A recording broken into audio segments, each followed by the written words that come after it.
Di tengah perjalanan, Wuching pun mengungkapkan rahasia langit mengenai jiwa Sun Wukong yang ternyata masih hidup. Meskipun tubuhnya sudah dihancurkan, namun para dewa menyegel jiwanya jauh di dalam samudra.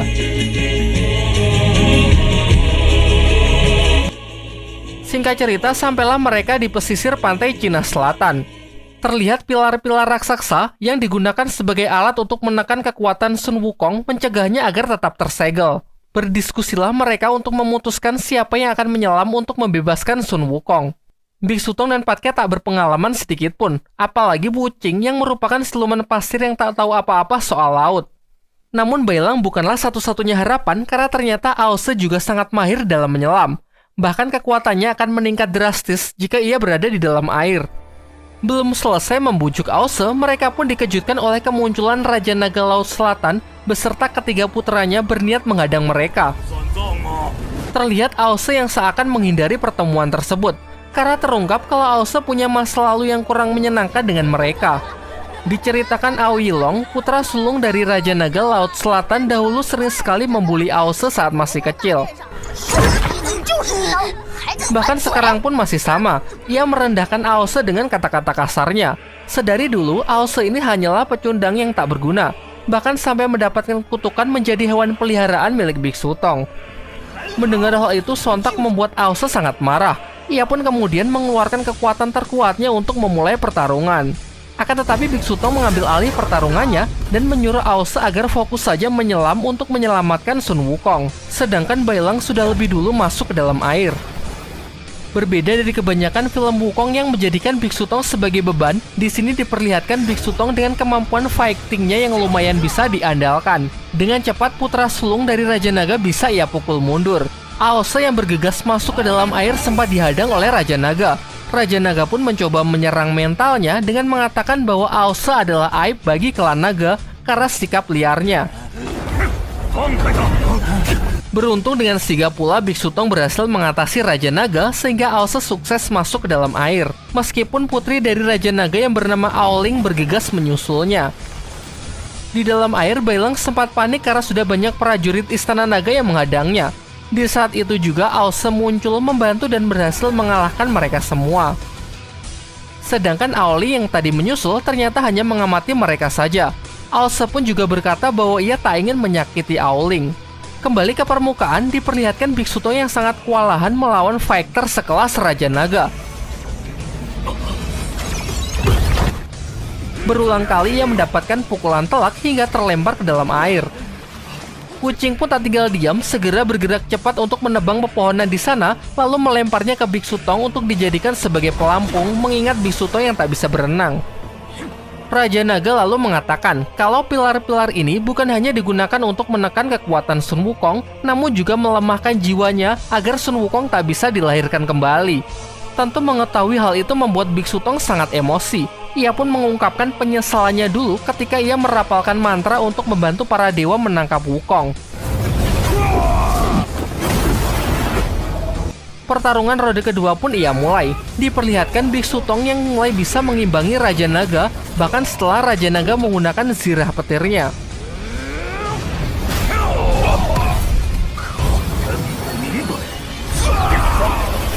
Memaksanya menggunakan wujud naga demi mengalahkan Biksu Tong.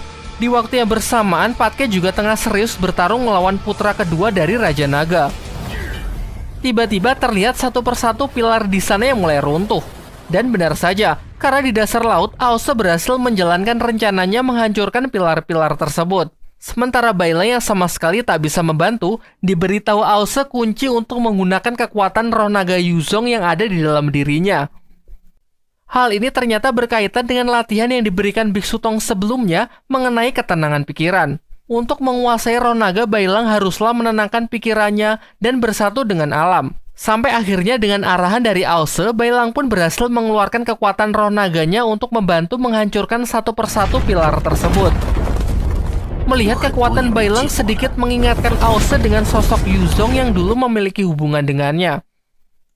Singkat cerita, Bailang pun bertemu dengan Sun Wukong dengan banyak pilar yang menancap di tubuhnya. Wukong pun mempertanyakan bagaimana Bailang bisa sampai ke sini dan dari mana ia mendapatkan api penyucian yang ia bawa. Bailang lantas menceritakan semuanya tentang rencana pengembalian benda tersebut, termasuk rekan-rekannya yang berjuang di atas sengaja datang untuk membebaskannya. Lalu Wukong memberitahu Bailang bahwa dari semua pilar ini ada sebuah pedang yang benar-benar menekan kekuatannya. Lantas ia pun menyuruh Bailang agar mencabut pedang itu agar ia bisa bebas. Namun tiba-tiba datanglah putra sulung Raja Naga yang langsung menikam Aose. Untung saja ia masih bisa selamat dan menyuruh Bailang bergerak cepat untuk mencabut pedang yang dimaksud.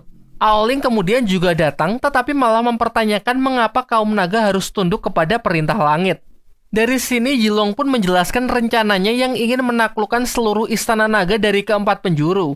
Ia sangat yakin kaum naga akan memiliki masa depan yang jauh lebih baik jika dipimpin oleh ayahnya, yaitu Raja Naga Laut Selatan. Bahkan ia mengungkapkan kalau Raja Naga Laut Selatanlah yang memberitahu Kaisar Langit mengenai keberadaan api penyucian yang disembunyikan di Gunung Tianyu.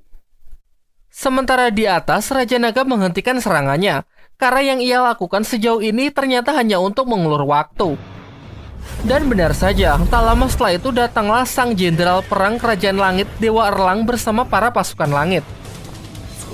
Untuk menghindari pertumpahan darah yang sia-sia, Dewa Erlang pun menawarkan dua pilihan. Pertama yaitu ikut dengannya ke langit untuk menyerahkan api penyucian, atau kedua ikut dengannya hanya dengan kepala. Namun Biksu Tong pun membuat pilihannya sendiri, yakni melanjutkan perjalanannya untuk mengembalikan api penyucian. Ia mengungkapkan penyesalannya di masa lalu karena sifat pengecutnya yang menyerah sebelum berusaha. Untuk menebus kesalahannya di masa lalu, ia pun kini menantang Dewa Erlang untuk bertarung demi mempertahankan pilihannya.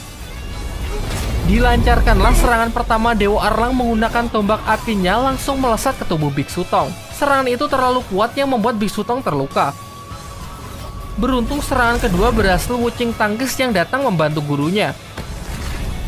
Giliran Biksu Tong yang mendapatkan celah segera membalas serangan Dewa Erlang dengan tinju terkuatnya, disusul serangan kejut dari Patke dengan senjata andalannya. Nampaknya serangan kombinasi mereka cukup untuk merepotkan Dewa Erlang. Di sisi lain, Yilong putra sulung Raja Naga Laut Selatan masih saja memanas-manasi Aose dengan mengingatkannya tentang masa lalu. Diceritakan dulu saat masih di akademi, Aose lah murid yang terlemah. Yilong dengan bakatnya menjadi murid yang pertama menguasai teknik roh naga, sedangkan Aose dibully yang bahkan belum bisa terbang. Disinilah peran Yuzong muda yang datang membela Aose. Ia juga merupakan murid yang berbakat di akademi tersebut. Berbeda dari Yilong yang sangat angkuh, justru ia sangat ramah membuatnya menjadi teman pertama dari Aose. Ia memberikannya semangat, juga tak keberatan mengajari Aose terbang serta banyak hal lainnya. Ia pernah berkata kalau Aose bukanlah sampah seperti yang dibilang orang-orang. Justru ia bisa melihat potensi unik yang ada di dalam diri Aose. Mengingat hal itu, Aose pun kini bertekad untuk menunjukkan potensinya tersebut. Sebuah kekuatan petir merah yang ia lepaskan seketika membuat Yilong tak bisa bergerak. Sekarang giliran Aose lah yang berada di atas angin dan mengatakan bahwa kemampuan Yilong sama sekali tak ada apa-apanya. Amarahnya yang menumpuk selama ini membuat Aose ingin balas dendam dengan membutakan salah satu mata Yilong.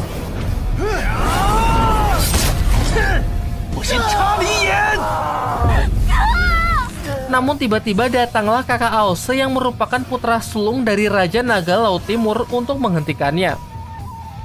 Sementara itu pertarungan di atas masih berlangsung sangat sengit.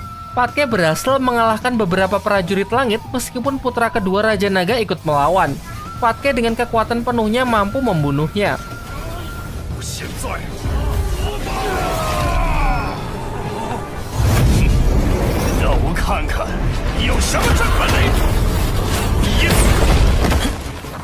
Namun sayangnya Biksu Tong benar-benar bukan tandingan dari Dewa Erlang. Tubuhnya bahkan gemetar dan mengeluarkan keringat dingin karena ketekanan kekuatan Dewa Erlang yang luar biasa kuat.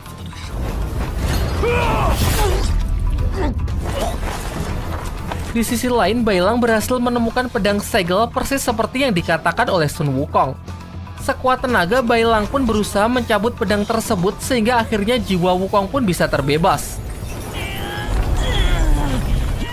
Namun meskipun begitu, Sun Wukong yang sekarang hanya berbentuk roh saja. Menyadari kejadian di atas yang sangat kacau, ia pun meminjam tubuh Bailang. Di waktu yang bersamaan, Biksu Tong yang telah mencapai batasnya sebentar lagi akan dihabisi oleh Dewa Erlang. Untung saja Sun Wukong datang tepat waktu dengan wujud kera raksasanya. Ia kemudian memberikan serangan-serangannya untuk memukul mundur Dewa Erlang. Lalu ia menemui Biksu Tong. Terlihat para adik seperguruannya yang sangat senang melihat kakaknya telah kembali. Walaupun begitu, Wukong tak bisa menahan amarahnya kepada Biksu Tong yang kala itu malah membantu para dewa. Andai saja saat itu mereka mau bekerja sama, mereka bisa kabur meninggalkan Istana Langit. Ya, tak ada gunanya juga mempermasalahkan masa lalu. Ia pun segera berbalik untuk kembali menghadapi Dewa Erlang. Namun karena ini bukanlah tubuh aslinya, membuatnya tak bisa menggunakan seluruh kemampuannya. Ia kemudian menyuruh Biksu Tong dan yang lainnya untuk menunggunya menyelesaikan pertarungan. Pertarungan pun kembali terjadi. Wukong memanggil pasukan kerannya untuk menyerang Dewa Erlang, namun dengan cepat bisa segera diatasi oleh Dewa Erlang. Ternyata semua tadi hanyalah ilusi untuk mempermainkan Dewa Erlang. Tibalah duel yang sebenarnya dengan serangan kuat milik Wukong yang menghempaskan Dewa Erlang.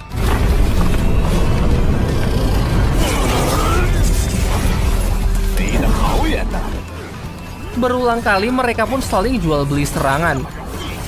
Sementara itu, melihat salah satu putranya terbunuh membuat Raja Naga sangat murka. Kemudian datang juga Yilong yang memperlihatkan luka di matanya akibat serangan dari Aose. Sedangkan kakak Aose pun meminta izin kepada Biksu Tong untuk membawa adiknya tersebut kembali ke tempat asalnya, yaitu Istana Naga Laut Timur. Meskipun sempat menolak, akhirnya Biksu Tong pun membiarkannya mengingat ini adalah urusan keluarga. Namun Raja Naga yang meminta keadilan protes kepada kakak Aose. Ia mengatakan kalau seharusnya sesama bangsa naga harus saling membantu.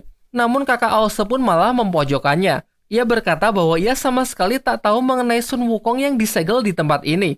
Menurutnya terlalu banyak kejanggalan sehingga perlu diselidiki lebih lanjut mengenai keterlibatan klan Naga Laut Selatan dalam masalah ini.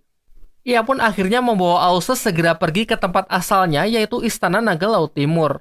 Sedangkan Biksu Tong dan yang lainnya beristirahat sembari menunggu pertarungan Sun Wukong.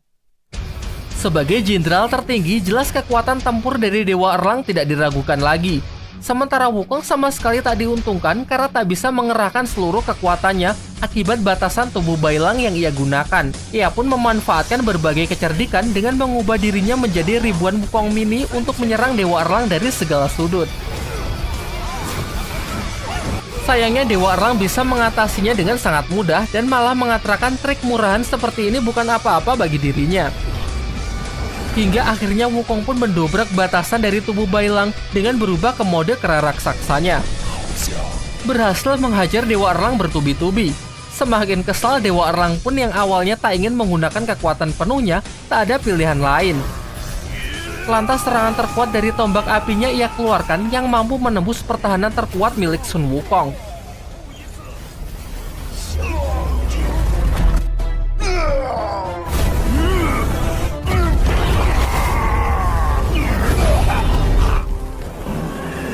Akan tetapi, ternyata Wukong yang baru saja ia kalahkan hanyalah salah satu dari bayangannya. Sementara dirinya yang asli sudah melarikan diri dengan mengalihkan perhatian Dewa Erlang menggunakan jurus 1000 bayangan sebelumnya. Kini Dewa Erlang pun sangat kesal karena merasa sudah dibodohi. Ditambah lagi, Biksu Tong dan yang lainnya juga palsu karena yang asli sudah pergi dari tempat tersebut. Kekompakan mereka ternyata berkat pesan Sun Wukong yang ia katakan di perjalanan dulu. Wukong membuat semacam kode darurat, yaitu jika ia berkata, "Tunggu aku menyelesaikan pertarungan," maka itu berarti mereka harus bersiap untuk melarikan diri. Tak disangka ternyata kode itu pun sekarang menyelamatkan mereka. Wukong yang menyusul sama sekali tak bisa berhenti tertawa mengingat Dewa Erlang yang sudah ia bodohi. Mereka pun merasakan nostalgia dengan melakukan perjalanan bersama. Sayangnya tak lama waktu berselang, kekuatan Wukong pun mencapai batasnya. Rohnya pun keluar dari tubuh Bailang. Ia lantas berpamitan untuk segera pergi ke alam bawah agar bisa terlahir kembali. Ia juga berjanji pasti ia akan kembali menyusul Biksu Tong dan yang lainnya. Setelah semua yang terjadi, Biksu Tong pun semakin yakin dengan jalan yang sudah ia pilih ini adalah jalan yang benar untuk menegakkan keadilan. Ia juga membuang simpai emas Wukong yang awalnya ia gunakan untuk menekan kekuatannya jika sewaktu-waktu Wukong bertindak liar. Sementara Bailang yang sudah tersadar sangat syok karena memimpikan Xiao Yi. Ia segera mengecek api penyucian, namun betapa paniknya setelah melihat api tersebut yang sudah padam. Dan ternyata api penyucian tersebut kembali menjelma menjadi sosok Xiao Yi. Tentu perjalanan mereka masih berlanjut dan tamat. Belum, Deng. Atau lebih tepatnya lanjut ke season 3 ya. Namun sayangnya season 3 masih ongoing. Ya, nanti pasti akan dibahas sih, jadi mohon bersabar.